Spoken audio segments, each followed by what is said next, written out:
Hey y'all, I'm Shayna and I'm back with another review. This is for Tyler Perry's Sistas season 5, episode 17. Looks are deceiving. And I hope y'all enjoyed y'all Valentine's Day for all the lovers out there. I don't know nothing about it, but send some of that positivity my way. So next year I will be celebrating with my lover too. Okay, so we're gonna go ahead and get into it. Before we do, if you've been here before, you already know I'm trying to grow my channel. So help me grow it. I'm trying to get to 400 subscribers. Be sure to like the video as well. And we're going to pick up where we left off, which is with Fatima confronting Zach about that picture where it looked like him and Karen was kissing even though they wasn't. So Zach explains he didn't kiss Karen, even though he was sounding guilty when he explained. But he was like, I hugged her. And she was like, you hugged her? And he was like, she hugged me. Y'all was too close for comfort. Like, y'all should have never even been that close. Why are y'all hugging? So Zach thinks Karen tried to set him up.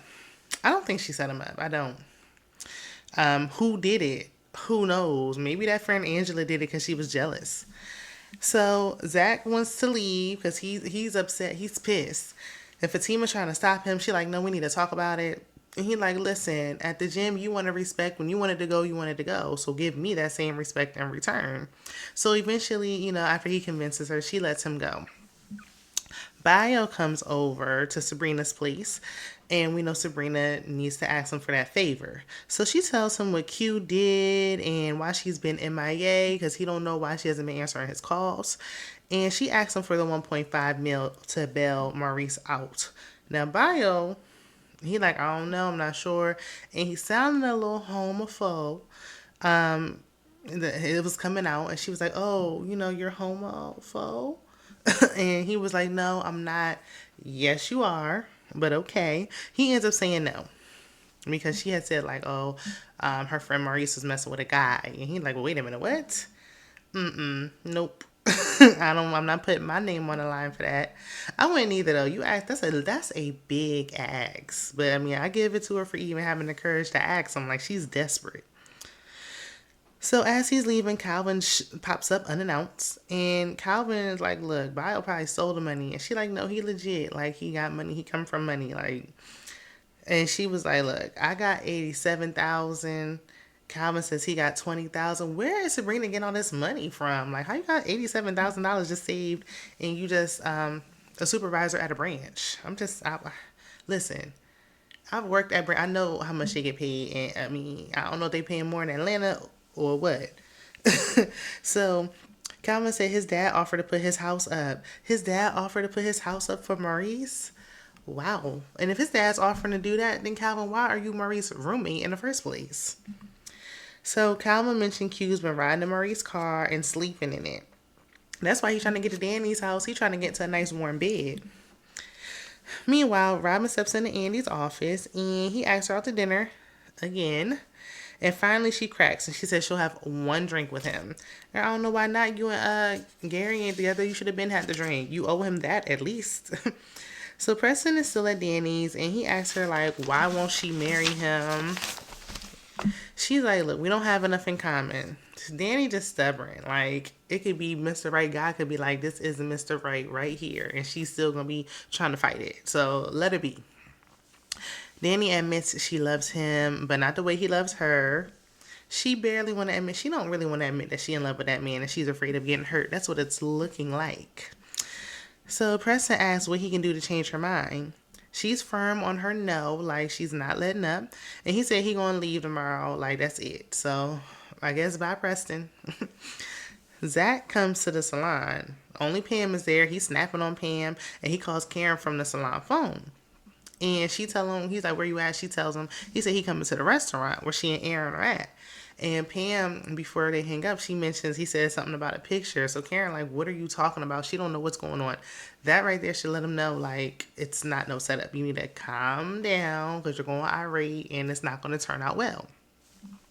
So, but he don't want that trouble at home, but you better have trouble in the big house if you don't stop. So Dani calls Andi. They've been getting closer. And she tells her Preston proposed And Dani said, look, I just want to get laid and stop thinking about him. Girl, you ain't learned the lesson for the millionth time? Are we for real? You want to do what now? You better have another man at your house. This is set up. It's setting it up for her to be with you. I can see it now. Like, seriously, you getting up under another man is not getting your mind off of Preston. So why are we even saying this? So Andi spots Karen at the restaurant because they're at the same place at the same time, coincidentally.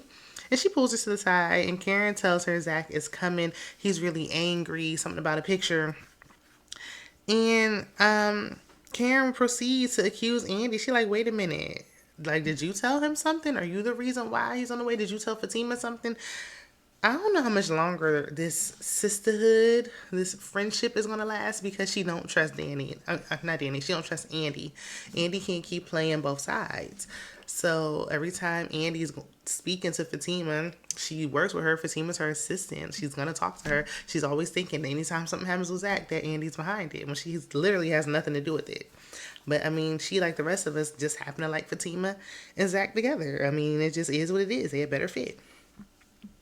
So Andi goes back with Robin, and Fatima calls and tells her she confronted Zach. And Andi tells Fatima Zach is coming to that restaurant to confront Karen. So Fatima's sitting there with her friend Angela. She letting her know what's going on. Angela fake guilty, but not really. Maurice calls Calvin on the other side of town, and Calvin is with Sabrina, so he put it on speakerphone. They tell him they're trying to get the money to get him out. Maurice is snapping per usual, acting like somebody owe him something. And that's not helping. Like, that's not making anybody want to do anything when you act this way. And Maurice is my favorite character, but this has to stop. And another thing, he done said the same. He said like one line 5 times again and again. Like, Tyler Perry gonna make them repeat themselves if he don't do nothing else. So Maurice is losing it. And I feel like he a minute from cracking. Like, he might give her up. Dani comes over as Calvin's leaving, and Sabrina tells Dani Maurice might break. And that bio said no, he's not going to help him. So Dani was like, look, you can't help Maurice. Like, it's his fault he's in there. I mean, really, it's Calvin's fault because he did say, well, you need to let him in, it's raining and all this nonsense. That's when it got started. So, but my thing is, if she don't help him, he might crack and she might go back to jail. So yes, she does need to help him because he's a minute away from breaking. And she's trying. I think she needs to keep with her pursuit of trying. Maybe Calvin can stay out alone for the rest. I don't know. But they need to do something. So Zach finally arrives to this restaurant to confront Karen. Aaron is trying to calm him down, but it's making it worse. I wish Aaron would stop talking to him because he never wants to hear what he has to say. And Zach yells, she's ruining his life. And, you know, he's just like, look, I need answers. Like, who did it? Why? How did this get out? Like, is looking kind of guilty. Karen tells Aaron, like, you know what? Because Aaron, like, we can leave. She's like, you know what? Yeah, let's go. And Zach says, you're not going nowhere. And, like, shoves her shoulder a little bit to, like, kind of push her back down. But Aaron ain't having that. You ain't about to do that with his woman and potential baby mother because he don't care what she say. He know that might be his baby.